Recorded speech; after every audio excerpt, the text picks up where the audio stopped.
नमस्कार। अरुणाचल समाचार में आपका स्वागत है। मैं हूं यारमता सिंह। आइए बुलेटिन में सबसे पहले देखते हैं मुख्य समाचार। प्रधानमंत्री नरेंद्र मोदी ने बिहार में शहरी बुनियादी ढांचे और स्वच्छ जलापूर्ति के लिए 7 परियोजनाओं की रखी आधारशिला। प्रधानमंत्री ने देश भर के अभियंताओं को इंजीनियर्स डे की दी बधाई।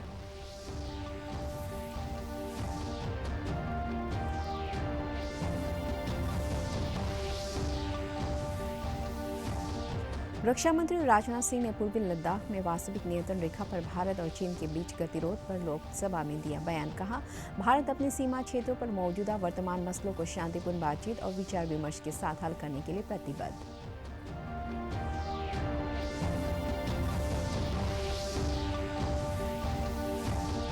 राज्य के वन विभाग ने ईस्ट सियांग जिले के यागुंग क्षेत्र में नदी में बहते हुए कहीं से भटक कर आए हाथी के बच्चे को सुरक्षित निकाला। शुरुआती देखभाल के बाद उसे वापस जंगल में छोड़ा।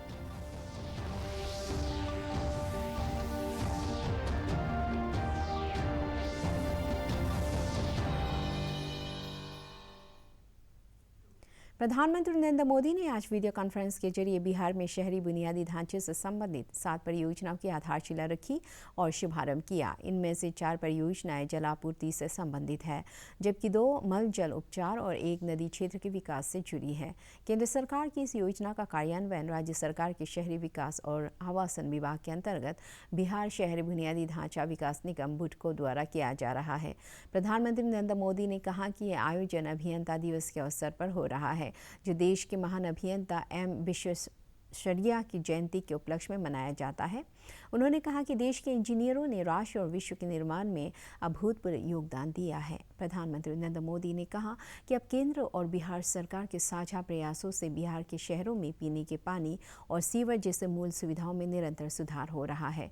मिशन अमृत और राज्य सरकार की योजनाओं के तहत बीते 4-5 सालों में बिहार के शहरी क्षेत्र में लाखों परिवारों को पानी की सुविधा से जोड़ा गया है। दिवस भी मना रहे हैं, अभियंता दिवस। ये दिन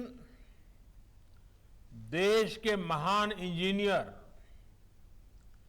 एम विश्वेश्वरैया जी, उनकी जन्म जयंती का है, उन्हीं की स्मृति को समर्पित है। हमारे भारतीय इंजीनियरों ने हमारे देश के निर्माण में और दुनिया में भी अभूतपूर्व योगदान किया है। साल 2014 के बाद से तो एक प्रकार से बुनियादी सुविधाओं से जुड़ी योजनाओं का करीब करीब पूरा नियंत्रण ग्राम पंचायत या स्थानीय निकायों को दे दिया गया है। अब योजनाओं की प्लानिंग से लेकर अमलीकरण तक और उनकी देखरेख का काम, उसका जिम्मा अब स्थानीय निकाय स्थानीय जरूरतों के हिसाब से कर पा रहे हैं। रक्षा मंत्री राजनाथ सिंह ने कहा है कि भारत अपने सीमा क्षेत्रों पर मौजूदा वर्तमान मसलों को शांतिपूर्ण बातचीत और विचार विमर्श के साथ हल करने के लिए प्रतिबद्ध है। श्री सिंह ने कहा कि आपसी सम्मान और संवेदनशीलता पड़ोसियों के साथ शांतिपूर्ण संबंध बनाए रखने का आधार है। वास्तविक नियंत्रण रेखा पर उत्पन्न स्थिति के बारे में आज लोकसभा में दिए गए बयान में उन्होंने कहा कि भारत मौजूदा स्थिति के बारे में आज लोकसभा में दिए गए बयान में बातचीत से हल करने के प्रति गंभीर है। उन्होंने सदन से उन सशस्त्र बलों के हित में एक प्रस्ताव पारित करने को भी कहा, जो खराब मौसम की स्थितियों में भी ऊंचाई वाले स्थानों पर मातृभूमि की रक्षा में डटे हैं। श्री सिंह ने कहा कि चीन लद्दाख में लगभग 38,000 वर्ग किलोमीटर के क्षेत्र पर लगातार गैर कानूनी कब्जा बनाए हुए हैं। उन्होंने कहा कि तथाकथित चीन पाकिस्तान सीमा समझौता 1963 के अंतर्गत पाकिस्तान ने गैर कानूनी तरीके से 5,180 वर्ग किलोमीटर भारतीय क्षेत्र चीन को सौंप दिया है। रक्षा मंत्री ने कहा कि पहले भी चीन के साथ सीमा क्षेत्र पर टकराव की स्थितियां बनी थी, जिन्हें शांतिपूर्ण ढंग से हल कर लिया गया था। उन्होंने कहा कि इस वर्ष की स्थिति यद्यपि पहले से भिन्न है और टकराव वाले स्थानों पर सैनिकों की तैनाती भी अलग तरह की है। मैं संक्षेप में चाइना के साथ हमारे बाउंड्री इश्यूज के बारे में बताना चाहता हूं। जैसा कि सदन इस बात से अवगत है कि भारत एवं चीन की सीमा का प्रश्न अभी तक अनरिजॉल्व्ड है। भारत और चाइना की बाउंड्री का कस्टमरी और ट्रेडिशनल अलाइनमेंट चाइना नहीं मानता है। हम यह मानते हैं कि यह अलाइनमेंट वेल एस्टेब्लिश्ड भौगोलिक सिद्धांतों पर आधारित है, जिसकी पुष्टि न केवल ट्रीटीज और एग्रीमेंट द्वारा बल्कि हिस्टोरिक यूजेस के प्रैक्टिसेस द्वारा भी हुई है। इससे दोनों देश सदियों से अवगत हैं, जबकि चाइना यह मानता है कि बाउंड्री अभी भी औपचारिक रूप से निर्धारित नहीं है। साथ ही चाइना यह भी मानता है कि हिस्टोरिकल ज्यूरिडिक्शन के आधार पर जो ट्रेडिशनल कस्टमरी लाइन है, उसके बारे में दोनों देशों की एक अलग अलग व्याख्या है। दोनों देश 1950 या 1960 के दशक में इस पर बातचीत कर रहे थे, परंतु इस पर म्यूचुअली एक्सेप्टेबल समाधान नहीं निकल पाया। जैसा कि यह सदन अच्छी तरह अवगत है कि चाइना भारत की लगभग 38,000 स्क्वायर किलोमीटर भूमि का अनधिकृत कब्जा लद्दाख में किए हुए हैं। इसके अलावा 1963 में एक तथाकथित बाउंड्री एग्रीमेंट के तहत पाकिस्तान ने पीओके की 5,180 स्क्वायर किलोमीटर भारतीय जमीन अवैध रूप से चाइना को सौंप दी है। चाइना अरुणाचल प्रदेश की सीमा से लगे हुए लगभग 90,000 स्क्वायर किलोमीटर भारतीय क्षेत्र को भी अपना बताता है। पिछले 24 घंटों के दौरान कोविड-19 के 83,809 नए मामले सामने आए हैं। वहीं इस वायरस के कारण 1,054 मरीजों की मौत हो गई है। ये जानकारी केंद्रीय स्वास्थ्य एवं परिवार कल्याण मंत्रालय द्वारा दी गई है। देश में कोविड-19 से स्वस्थ होने की दर 78.28% हो गई है। पिछले 24 घंटों के दौरान 79,292 मरीजों के स्वस्थ होने के बाद अस्पताल से छुट्टी दे दी गई है। केंद्रीय स्वास्थ्य मंत्रालय ने बताया कि अब तक 38,59,399 लोग ठीक हो चुके हैं। स्वस्थ होने वालों की संख्या में लगातार बढ़ोतरी हो रही है और वर्तमान में संक्रमितों की कुल संख्या 20.36% रह गई है। वर्तमान में देश में सक्रिय मामलों की संख्या 9,90,061 है। पिछले 24 घंटों के दौरान 1,054 लोगों की इस वायरस से मौत हुई है।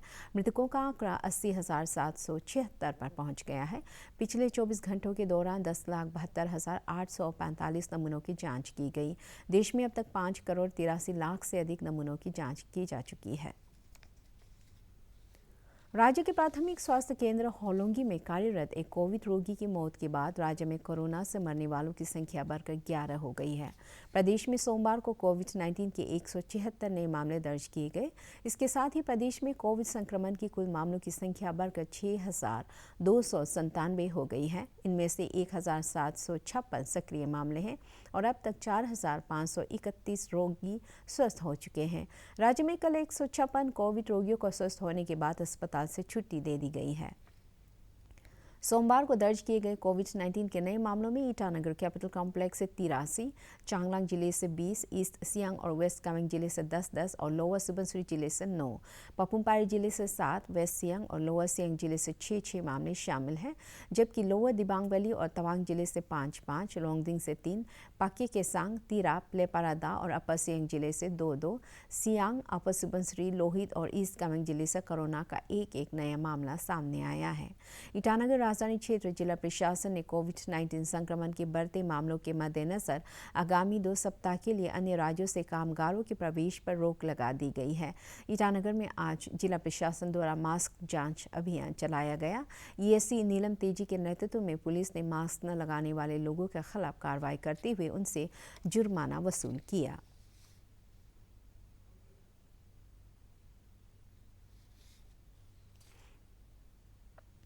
खड़े हैं हम, आपके योगदान से बढ़ रहे हैं हम। मुश्किलों के दौर में भी खुद पर निर्भर हैं, स्वास्थ्य सर्वोपरि कर योद्धा से लड़ रहे हैं हम। नव भारत की ताकत बन रहे हैं हम। इन चुनौतियों में भी रुका नहीं विकास, डट कर खड़े रहे रक्षक हमारे, पूरी हो रही है जीतने की आस। आत्मनिर्भर भारत बना रहे हैं हम, आपके योगदान से बढ़ रहे हैं हम। आपका दिया गया आयकर भारत को देता है हर पल ताकत। अपने अग्रिम कर की दूसरी किश्त अदा करें 15 सितंबर 2020 तक, क्योंकि प्रत्येक आयकर दाता है राष्ट्र निर्माता। भारतीय जनता पार्टी 17 सितंबर को प्रधानमंत्री नरेंद्र मोदी के 70वें जन्मदिन के उपलक्ष्य में सेवा सप्ताह मना रही है। ईटानगर में कल आयोजित सेवा सप्ताह कार्यक्रम में पार्टी के वरिष्ठ नेताओं और कार्यकर्ताओं ने हिस्सा लिया। इस मौके पर प्रदेश भाजपा के नेता नालोंग मुजे ने कहा कि प्रधानमंत्री नरेंद्र मोदी का जीवन देश के लोगों के लिए समर्पित है और 20 सितंबर तक चलने वाले सेवा सप्ताह के तहत स्वच्छता, रक्तदान सहित अनेक कार्यक्रम आयोजित किए जाएंगे। राज्य के वन विभाग ने ईस्ट सियांग जिले के यागरूंग क्षेत्र से हाथी के एक बच्चे को सुरक्षित निकालकर वन में छोड़ दिया है।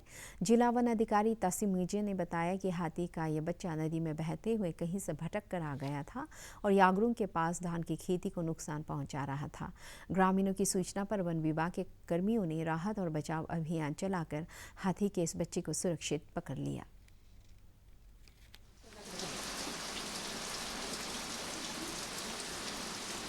Statement from the local community in and around on the spot. They have informed that on 13th September there was a heavy flood, and it is presumed that due to heavy flood of Reminola, the calf was swept away by torrential current, for which it has been swept. Doordarshan आज अपना 61वां स्थापना दिवस मना रहा है। 15 सितंबर 1959 को लोक प्रसारक के तौर पर दूरदर्शन की स्थापना की गई थी। पेश एक रिपोर्ट।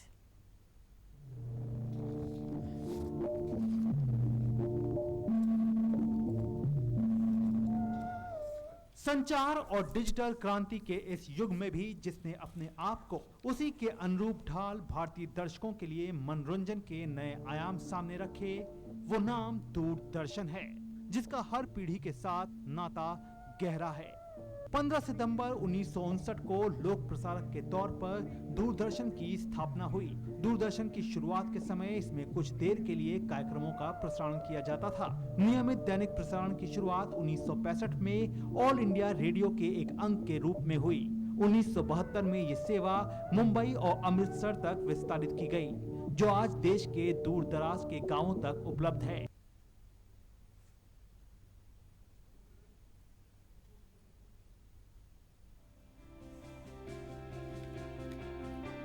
कैसे उठ खड़े हैं हम, आपके योगदान से बढ़ रहे हैं हम।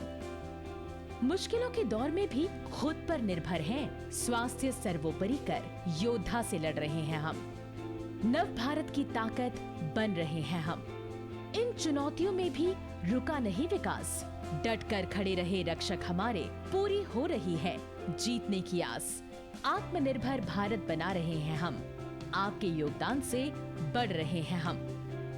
आपका दिया गया आयकर भारत को देता है हर पल ताकत। अपने अग्रिम कर की दूसरी किश्त अदा करें 15 सितंबर 2020 तक, क्योंकि प्रत्येक आयकर दाता है राष्ट्र निर्माता।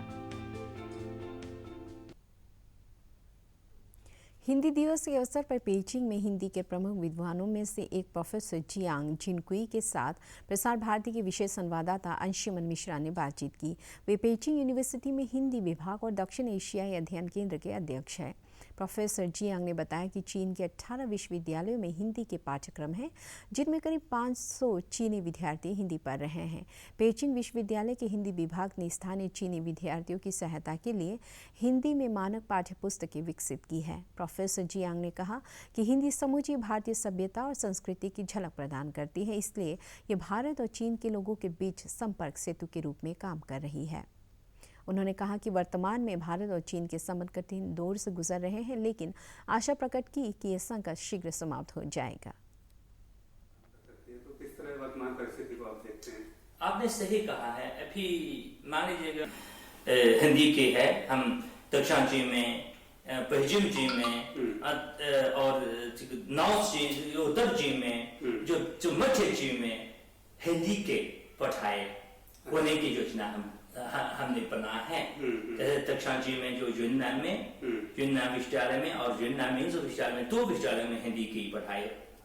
चीन में अच्छे चीनी लोग चाहते हैं कि भारत और चीन के बीच का दोस्ती बढ़ेगी और भारत में भी अधिक भारतीय लोग, अधिक भारतीय जनता ये चाहती है कि चीन और भारत के बीच की दोस्ती आगे बढ़ती है।